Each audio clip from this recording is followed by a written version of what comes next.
Beaucoup de personnes ne cherchent pas à savoir pourquoi Satan les attaque. Tout ce qu'ils veulent, c'est vaincre les attaques. Vaincre les attaques, ça ne t'amène pas dans ta direction. Imaginez un footballeur, regardez une équipe de football. Quelqu'un qui joue, il a des adversaires qui l'attaquent. Mais s'il ne sait pas pourquoi il joue le match, s'il ne sait pas où il s'en va, c'est-à-dire il est là, les gens viennent, puis il les dribble. Oh. Le gars vient. Oh. Oh, il dribble. Il arrive au milieu. On dit, tu dribbles pourquoi? Lui, il dribble. On dit, non, mais il est trop fort. C'est un grand dribbleur. Donc, il dribble dans sa surface. Il dribble. Tous les joueurs viennent. Il finit, il les dribble. Jusqu'à il s'en va devant le poteau adverse. Et puis, il revient. Frère. Tu as vaincu tous tes ennemis. Mais pourquoi? Le but est plus important que l'attaque.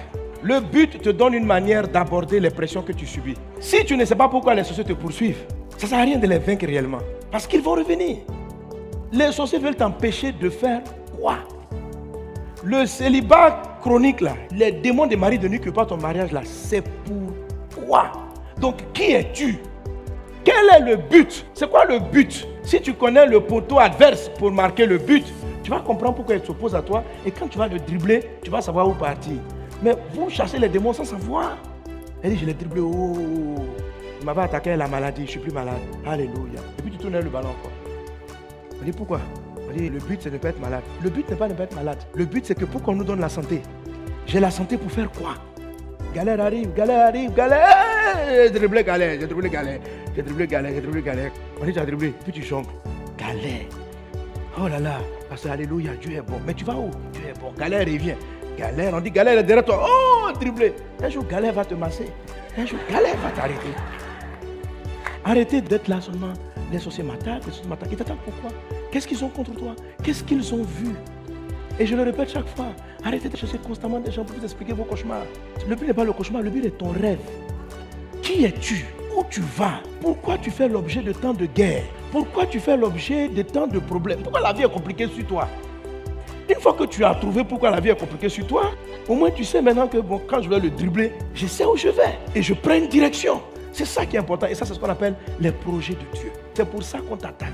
La Bible dit que les frères de Joseph en Genèse, lorsqu'ils l'ont vu arriver de loin, ils ont dit, voici le faiseur de songes. Venez, tuons-le et nous verrons ce que deviendront ces songes. Il se dit l'un à l'autre, voici le faiseur de songes qui arrive. Venez maintenant, tuons-le, jetons-le dans une citerne et nous dirons qu'une bête féroce l'a dévoré et nous verrons ce que deviendront ces songes. Frère, les grands frères de Joseph n'ont pas tenté de le tuer parce qu'il était le préféré de papa.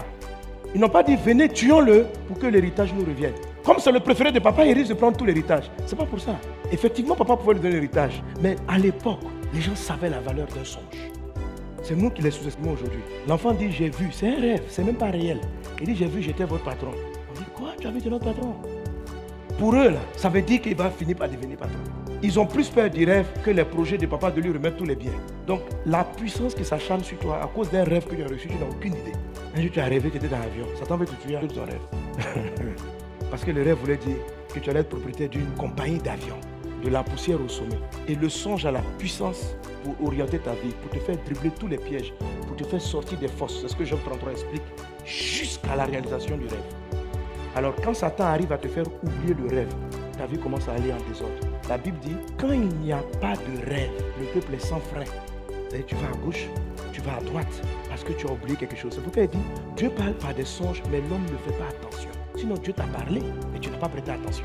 Tu as oublié, parce que tu as d'autres occupations.